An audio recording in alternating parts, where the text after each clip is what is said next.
മെസ്സിയുമായി ബന്ധപ്പെട്ട വിവാദത്തില് ചുരുളോട് ചുരുളാണ്. ഈ ചുരുളൊക്കെ അഴിയുന്തോറും മുറുകിക്കൊണ്ടിരിക്കുന്ന ഒരു സാഹചര്യമാണ്. കഴിഞ്ഞ ദിവസം ആന്റോ അഗസ്റ്റിൻ വന്നിട്ട് വീഡിയോ ചെയ്യുന്നുണ്ട്. വെല്ലുവിളിച്ചിട്ടാണ് വീഡിയോ ചെയ്യുന്നത്. അതേസമയം ഏഷ്യാനെറ്റ് നേരെ തിരിച്ച് ഈ വെല്ലുവിളിച്ച ആന്റോ അഗസ്റ്റിൻ വീഡിയോ ചെയ്യുമ്പോൾ അതിൽ ഇനാം കൂടി പ്രഖ്യാപിക്കുന്നു, ഇത് തെളിയിച്ചാൽ എന്ന് പറയുകയും ചെയ്യുന്നുണ്ട്. ഏഷ്യാനെറ്റിൽ കവർ സ്റ്റോറിയിൽ സിന്ധു സൂര്യകുമാർ പറയുന്നു, അങ്ങനെയെങ്കിൽ നിങ്ങൾ പറയുന്നത് ശരിയെങ്കിൽ ആ തെളിവുകൾ, ആ രേഖകൾ പുറത്തുവിട്ടാൽ പോരെ, നിങ്ങൾ ഇത്രയും ബലം പിടിക്കേണ്ട ആവശ്യമുണ്ടോ എന്ന രീതിയിലാണ് ഏഷ്യാനെറ്റ് കവർ സ്റ്റോറി പോലും ചെയ്തത്. അപ്പോൾ ആന്റോ അഗസ്റ്റിൻ പറയുന്നത്, ഒരു മാധ്യമ സ്ഥാപനമായിരുന്നിട്ട് പോലും അവർക്കെതിരെ ഒരു വിഷയം വന്നപ്പോൾ ആരും ഇവരെ സപ്പോർട്ട് ചെയ്യുന്നത്, കാരണം പൊതുവായിട്ട് ഈ ഒരു വിങ്ങിനൊപ്പം ആണെങ്കിൽ ബാക്കിയുള്ളവരെല്ലാവരും സപ്പോർട്ട് ചെയ്യേണ്ടതാണല്ലോ. അപ്പൊ ഈ പറയുന്ന വിഷയത്തിൽ ഇഡിയുടെ അന്വേഷണം വരുമെന്ന് പറയുന്നു. ഇപ്പൊ SITയുടെ അന്വേഷണം നടക്കുകയും ഒക്കെ ചെയ്യുന്നുണ്ട്. സർ, ഇതിൽ ആദ്യം എനിക്ക് ചോദിക്കാനുള്ളത്, ഈ 126 കോടി രൂപ വിദേശത്തേക്ക് പോയതാണല്ലോ വിഷയം. 126 കോടി രൂപ എന്ന് പറയുന്നത് ആന്റോ അഗസ്റ്റിന്റെ സമ്പാദ്യമോ കമ്പനിയുടെയാണ്. അപ്പൊ ആ പണം പോയതിൽ അത് തിരിച്ചു കിട്ടാൻ വേണ്ടി ഇന്റർനാഷണൽ കോർട്ടിൽ വരെ ഇത് കിടക്കുകയാണ്. അപ്പൊ ആ വിഷയത്തിൽ എവിടെയാണ് സാർ അഴിമതി എന്ന് പറയുന്നത് മനസ്സിലാക്കാൻ കഴിയാത്തത്? അല്ല, ഇതിൽ രണ്ട് ഭാഗമുണ്ട് ഈ ചോദ്യത്തിന്. ഒന്ന്, എന്തുകൊണ്ട് റിപ്പോർട്ടർ TVക്കെതിരായ ആക്രമണം എന്ന രൂപത്തിൽ ഇത് ആളുകൾ ഏറ്റെടുക്കുന്നില്ല? അതിന് കാരണം ഇവരുടെ പൂർവ്വചരിത്രമാണ്. വിവാദങ്ങളുടെ പൂർവ്വചരിത്രമുള്ള ആളുകളാണ് അഗസ്റ്റിൻ സഹോദരൻ. പണ്ട് ബാങ്ക് ഓഫ് ബറോഡയെ ഒരു ഭൂമി കാണിച്ച് പറ്റിച്ച ഒരു കേസുണ്ട്. അന്ന് അവർക്ക് വേണ്ടി ഇടപെട്ടത് UDFകാരാണ് എന്നാണ് ഞാൻ കേട്ടിട്ടുള്ളത്. അടൂർ പ്രകാശൊക്കെ ഇടപെട്ടു എന്നാണ്, അന്നത്തെ റവന്യൂ മന്ത്രിയായിരുന്ന അടൂർ പ്രകാശൊക്കെ ഇടപെട്ട് രക്ഷിച്ചു എന്നാണ് ഒരു കഥ.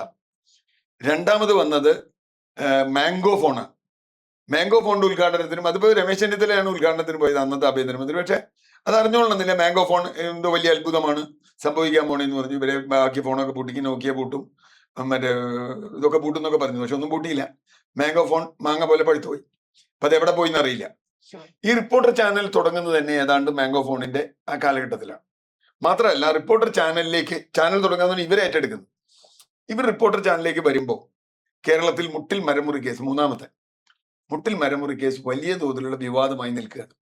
അതിൽ കൃത്യമായ നിയമലംഘനം നടന്നിട്ടുണ്ടെന്ന് എല്ലാവരും അറിയാം. അപ്പൊ അതിനെ ആവർത്തിക്കേണ്ട കാര്യമില്ല. കാരണം നിയമം ലംഘിച്ചു അതിന്റെ പേരിൽ കേസ് നടക്കുന്നുണ്ട്. അതിന്റെ പേരിൽ ഇപ്പോൾ ചോറ്റാനിക്കര കോടതിയിൽ ഇത് വിറ്റതിന്റെ ഒരു കേസുമായി ബന്ധപ്പെട്ട് വന്നിട്ടുണ്ട്. ഇനി മുട്ടിൽ മരമുറി ആളുകളെ പറ്റിച്ചത്, വ്യാജരേഖ ഉണ്ടാക്കിയത്, അങ്ങനെ നിരന്തരം കേസുകളുണ്ട്. മുട്ടിൽ മരമുറിയുടെ കേസും മാംഗോ ഫോണിന്റെ വേറെ കേസും. ആ ഘട്ടത്തിലാണ് ഇവർ റിപ്പോർട്ടറിൽ വരുന്നത്. അതിനുശേഷമാണ് റിപ്പോർട്ടർ ഏതാണ്ട് കൈരളി ചാനലിന്റെ അതേ നിലവാരത്തിൽ പിണറായി സപ്പോർട്ട് ഗ്രൂപ്പായി വരുന്നതും ഈ പറഞ്ഞ കലാപരിപാടികളൊക്കെ നടത്തുന്നു. ഇപ്പൊ മെസ്സിയെ കൊണ്ടുവരാൻ പോകുന്നു. നമ്മളെ അന്വേഷിച്ചപ്പോൾ കണ്ടെത്തിയ ഏറ്റവും പ്രധാനപ്പെട്ട പ്രശ്നം, ഇതിൽ സർക്കാരിന്റെ റോൾ എന്താണ്?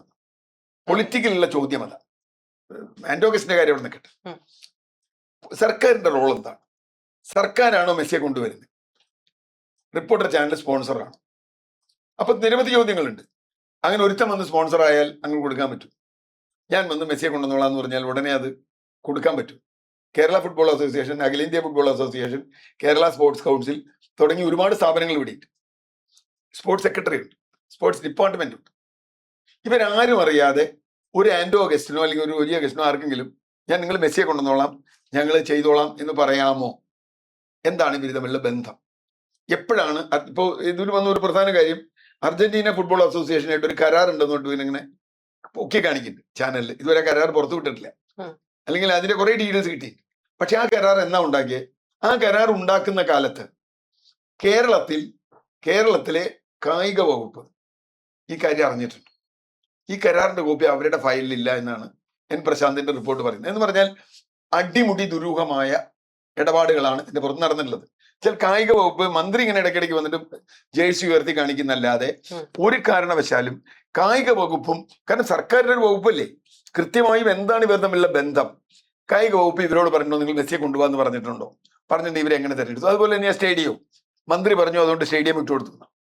അങ്ങനെയൊക്കെ വിട്ടുകൊടുക്കാമോ എന്ന് എനിക്കറിയില്ല. അപ്പൊ ഇതിൽ ഒരുപാട് ദുരൂഹതകളുണ്ട്. ഇനി 126 കോടി അയച്ചതിന്റെ കാര്യം, 126 കോടി അയച്ചത് സെൻട്രൽ ഗവൺമെന്റിനെ അവരെ തെറ്റിദ്ധരിപ്പിച്ചിട്ടാണ്. അതായത് സ്റ്റേറ്റ് ഗവൺമെന്റ് ഒരു പ്രോഗ്രാമാണ് എന്ന് പറഞ്ഞിട്ടാണ്. സംസ്ഥാന സർക്കാരിന്റെ ഒരു പ്രോഗ്രാം, ഒരു വലിയ കളി ഇവിടെ നടത്താൻ പോകുന്നു. ഇപ്പൊ അടുത്ത് വരുന്നുണ്ട് വേറെ 3 കളികൾ. ഇന്നതിപ്പോൾ all India football federation association പറഞ്ഞ ഒരു സംഗതിയുണ്ട്, ബ്രസീലും കോപ്പ് ദ വെർബയും ഇന്ത്യയിൽ വരുന്നു എന്നുള്ളത്. അതിനിടയ്ക്ക് കൊച്ചിയിൽ ഒരു ബ്രസീൽ മാച്ച് വരും എന്നുള്ള വാർത്തയുണ്ട്. കൊച്ചി ഇന്ത്യ ബ്രസീലോ അല്ലെങ്കിൽ ഏതെങ്കിലും ഒരു കളി, അല്ല ഉറുഗ്വേ ബ്രസീലോ ഒരു കളി വരുന്നു എന്നൊരു വാർത്തയുണ്ട്. എനിക്കറിയില്ല. അതൊക്കെ വരാം. അതൊക്കെ വരണമെങ്കിൽ എങ്ങനെ വേണം? അതിന് കൃത്യമായ നടപടിക്രമങ്ങൾ, ചട്ടങ്ങൾ, സർക്കാർ ഇടപെടലുകൾ ഉണ്ടാവണം. ഇതിപ്പോ ഇവര് 126 കോടി രൂപ അയച്ചു. റിസർവ് ബാങ്കിന്റെ അനുമതിയുണ്ട്. അതെങ്ങനെയാ കിട്ടിയത് അനുമതി? സ്റ്റേറ്റ് ഗവൺമെന്റ് ഒരു കളി നടത്താൻ പോണു, അതുകൊണ്ട് അർജന്റീനിയൻ ഫുട്ബോൾ അസോസിയേഷൻ ഞാൻ കുറച്ച് പൈസ അയക്കണം എന്ന് പറഞ്ഞ് സ്റ്റേറ്റ് ഗവൺമെന്റ് അനുമതിയോടുകൂടി പൈസ കൊടുക്കും. അങ്ങനെ കൊടുക്കുമ്പോൾ ഈ 126 കോടി രൂപയുടെ ബഡ്ജറ്റ് എവിടെയാ? ഇതിന്റെ എസ്റ്റിമേറ്റ് എവിടെയാ? ഇതിന്റെ പ്രോജക്ട് റിപ്പോർട്ട് എവിടെയാ?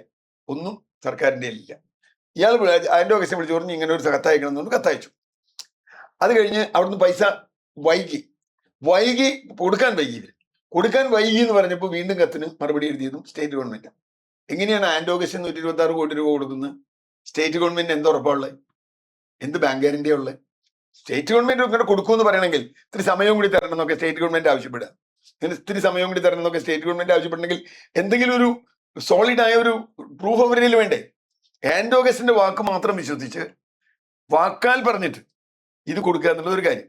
മൂന്നാമത്തെ കാര്യം, ആൻഡ് ഓഗസ്റ്റിന് ഈ പൈസ അയക്കുന്നു. പൈസ വിദേശത്തേക്ക് അയച്ചാൽ അതിന് GST കെട്ടണം. ഇവിടെ ചില വിദഗ്ധന്മാർ പറഞ്ഞു കളി നടന്നാലേ GST കണ്ടു. അല്ല, ഞാൻ പൈസ വിദേശത്തേക്ക് അയക്കണമെങ്കിൽ GST കെട്ടണം. എനിക്ക് നല്ല അനുഭവമുണ്ട്. എൻ്റെ മകൾക്ക് പഠിക്കുന്നതിന് ആവശ്യമായി ഞാൻ പൈസ അയക്കാൻ SBI ചെന്നപ്പോൾ SBI പറഞ്ഞു 18% GST കെട്ടണം. പിന്നെ വേറെ പണികളൊക്കെ ഉണ്ട്, യൂണിയൻ മണി, അങ്ങനെ സംഗതികളൊക്കെ ഉണ്ട്. ഇത് ബാങ്ക് വഴി അയച്ചത്. ബാങ്ക് വഴി അത് അയക്കാൻ പറ്റും. ബാങ്ക് വഴി അയക്കുമ്പോൾ എന്ത് സംഭവിക്കും? അതിന് GST കെട്ടണം. GST കെട്ടണം ഈ സർക്കാരല്ലേ പറഞ്ഞു. ഇതിനു മുമ്പുള്ള സർക്കാരിനെ പറഞ്ഞിട്ടുണ്ട്. അതിന് നടപടിക്രമങ്ങൾ എടുത്തിട്ടുണ്ട്. അതിന്റെ ഉദ്യോഗസ്ഥരത് ചെയ്തിട്ടുണ്ട്. പക്ഷെ കുറെ ഉദ്യോഗസ്ഥരത് അമർത്തി. ഈ 24 കോടി രൂപ അമർത്തി. അപ്പൊ അത് ഇയാൾക്ക് വേണ്ടിയിട്ടാണ്, ഈ ആൻഡ് ഓഗസ്റ്റിന് വേണ്ടിയിട്ടാണ്. അപ്പൊ ഈ GST കെട്ടണം എന്നുള്ള അത് അമർത്തിയതാണ് ഇപ്പൊ എന്നോട് നടക്കുന്ന ഒരു കേസ്. ആ GST തിരിച്ചു പിടിക്കണം. ആ GST തിരിച്ചു പിടിക്കണമെങ്കിൽ ഈ പറഞ്ഞതുപോലെ 24 കോടി രൂപ ഇയാളിൽ പിടിക്കണം എന്ന് പറഞ്ഞപ്പോൾ അത് വേണ്ടാന്ന് പറഞ്ഞ ഉദ്യോഗസ്ഥർ 4 ഉദ്യോഗസ്ഥർ ഇപ്പോൾ അന്വേഷണ പരിധിയിലാണ്, SITന്റെ അന്വേഷണ പരിധിയിലാണ്. അത് ആ രീതിയിൽ വരും. ഇയാൾ എങ്ങനെയാണ് അത് പിടിക്കാൻ പോണത്, ഇയാളെ അങ്ങനെ കിട്ടും, അതെങ്ങനെ പിടിക്കാൻ പറ്റും എന്നുള്ള ഒരു ചോദ്യം. ഇത് റിപ്പോർട്ടർ ചാനലിന് വേണ്ടി യാതൊരു ബന്ധവുമില്ല. റിപ്പോർട്ടർ ചാനലിന്റെ ആളാണ് ഇത് ചെയ്തതെന്നുള്ളൂ. അല്ലെങ്കിൽ ആ ചാനലിനൊരു കാര്യം പറഞ്ഞു, അതിനോട് ഒരു ചാനലിന്റെ നയപരമായ ഒരു കാര്യമാണ് അതിനെ എതിർക്കുന്നതെങ്കിൽ നമുക്ക് മനസ്സിലാവും. ഇതൊരു സാമ്പത്തിക ഇടപാടാണ്. ഏഷ്യാനെറ്റ് നാളെ ഒരു തട്ടിപ്പ് സാമ്പത്തിക ഇടപാട് നടത്തിയാൽ ഏഷ്യാനെറ്റിനെ സംരക്ഷിക്കുക എന്നുള്ളതല്ല സാമ്പത്തിക ഇടപാട്. ഇവിടെ തട്ടിപ്പ് നടന്നു എന്നുള്ള ഉറപ്പാണ്. കഴിഞ്ഞ ഗവൺമെന്റ് തന്നെ പറഞ്ഞിട്ടുണ്ട് GST വെട്ടിപ്പ് നടന്നുണ്ടെന്ന്. അത് അന്വേഷിച്ച് കണ്ടുപിടിക്കട്ടെ. അപ്പൊ GST അടയ്ക്കേണ്ടി വരും. അപ്പൊ ഇത് രണ്ടാമത്തെ കാര്യം, ഇതിൽ ED വരും എന്നുള്ളത്. EDക്ക് വരാം. കാരണം 126 കോടി രൂപ അഗസ്റ്റിന് എവിടെ നിന്ന് കിട്ടി? ഞാൻ പൈസ അയക്കുമ്പോൾ നമ്മൾ വീണ വിജയന്റെ ഒക്കെ കേസിൽ പറയുന്നത് പോലെ നിങ്ങളൊരു പൈസ അയച്ചാൽ ഈ പൈസ എവിടെ നിന്ന് കിട്ടിയെന്ന് ബാധിക്കൊണ്ടിരിക്കണ്ടേ? അത് ടാക്സഡ് പണമാണോ? ടാക്സബിൾ ആയി വന്ന പണമാണോ? അതോ NRI വന്ന പണമാണോ? ഇതിൽ പറയുന്ന ഒരു കാര്യം, വലിയ തോതിലുള്ള റിവേഴ്സ് ഹവാല നടത്താൻ വേണ്ടി നടത്തിയ മൊത്തം നാടകമാണ് ഇത് എന്ന് പറയുന്നവരുണ്ട്. ഈ അർജന്റീനിയൻ ഫുട്ബോൾ അസോസിയേഷൻ എന്നൊക്കെ പറഞ്ഞ് കഥ പറയുന്നത് അവിടെയുള്ള അമേരിക്കയിലുള്ള ഒരു തട്ടിപ്പ് ഏജന്റുകാർ വഴിയാണ് പൈസ കൊടുത്തിട്ടുള്ളത്. ഈ ഫുട്ബോൾ അസോസിയേഷൻ നേരിട്ടൊന്നുമല്ല പൈസ കൊടുത്തിട്ടില്ലേ, അവരുടെ ഒരു ഏജന്റുമാർ വഴിയാണ്. ആ ഏജന്റ് തട്ടിപ്പാണെന്നും ഇതൊരു ഗുജറാത്തി കമ്പനിയാണെന്നും അവർക്ക് ഈ പറഞ്ഞതുപോലെ വേറെ ഇടപാടുകളുണ്ട്, എന്തോ അവരെതിരെ അവിടെ കേസ് ഉണ്ടെന്നും ഉള്ളൊരു വാർത്തയുണ്ട്. അർജന്റീന ഫുട്ബോൾ ഫെഡറേഷന് തന്നെ ഇങ്ങനെ എതിരായിട്ട് ചില വാർത്തകൾ, അവിടെ അന്വേഷണങ്ങളൊക്കെ നടക്കുന്നുണ്ട്, ഇങ്ങനെ കാണിച്ച് കാശ് മേടിക്കേണ്ടത്. അപ്പൊ എന്ന് പറഞ്ഞാൽ ഇപ്പൊ ഇവിടുന്ന് ഒരാൾക്ക് 126 കോടി രൂപ അമേരിക്കയ്ക്ക് അയക്കണം. അത് അയക്കാനുള്ള എളുപ്പ വഴി ഇതാണ്. വേറെ എങ്ങനെ അയച്ചാലും പിടിക്കും. അപ്പൊ എന്ത് ചെയ്യും? ഈ പൈസ അയക്കാൻ ഒരു വഴിയായിട്ട് മെസ്സിയെ കാണുന്നു. അപ്പൊ മെസ്സി എപ്പോഴെങ്കിലും വരുന്നു പറഞ്ഞിട്ടുണ്ടോ? എന്റെ ചോദ്യം, സ്റ്റേറ്റ് ഗവൺമെന്റ്, അവിടെയാണ് രാഷ്ട്രീയം വരുന്നത്. ആൻഡ് ഓഗസ്റ്റിനോ അല്ലെങ്കിൽ വേറെ ഏത് അഗസ്റ്റിനോ എന്തെങ്കിലും ചെയ്തോട്ടെ, അത് അവരുടെ ടാക്സ് പിടിക്കും, ED പിടിക്കും, ടാക്സ് അതൊക്കെ പിടിച്ചോട്ടെ. പക്ഷെ സ്റ്റേറ്റ് ഗവൺമെന്റ് ഇതിൽ മുൻനിരയിൽ നിന്നത് എന്തിനാ? സ്റ്റേറ്റ് നിൽക്കുമ്പോൾ അത് ഏതായിക്കോട്ടെ, ഏത് പാർട്ടി ആയിക്കോട്ടെ, ഇപ്പോഴായാലും സ്റ്റേറ്റ് നിൽക്കുമ്പോൾ അതിന് ചില നടപടിക്രമങ്ങളുണ്ട്, നിയമചട്ടങ്ങളുണ്ട്. ആ ചട്ടം അനുസരിച്ച് സ്റ്റേറ്റ് ചെയ്യാവൂ. എന്നിട്ട് ആൻഡ് ഓഗസ്റ്റിൻ പറഞ്ഞു, അബ്ദുറഹിമാൻ പറഞ്ഞു എന്നൊന്നും പറഞ്ഞ് സ്റ്റേറ്റിന്റെ ഒരു നടപടിയില്ല. ആ ചോദ്യം ഇതിന് ബാക്കി വരും. അതാണ് ഇതിലെ രാഷ്ട്രീയ ചോദ്യം, രാഷ്ട്രീയ ചോദ്യം. മറ്റതൊക്കെ EDയോ അല്ലെങ്കിൽ GSTയുടെയോ അല്ലെങ്കിൽ ഇവർ വേറെ ഏതെങ്കിലും തട്ടിപ്പ് ഇതിൽ നടത്തിയിട്ടുണ്ടെന്നോ ഒക്കെ വരുന്നത്, കള്ളരേഖ ഉണ്ടാക്കിയിട്ടുണ്ടോ ഏതെങ്കിലും രേഖകൾ അങ്ങനെ വന്നിട്ടുണ്ടോ, ഈ രേഖയൊക്കെ പരിശോധിക്കാൻ പറ്റുമെന്നറിയില്ല. അങ്ങനെ വരുമ്പോൾ ഇത് രാഷ്ട്രീയമായി വരുന്നത് സ്റ്റേറ്റ് ഗവൺമെന്റ് എന്ത് ചെയ്തു എന്നുള്ളതിന്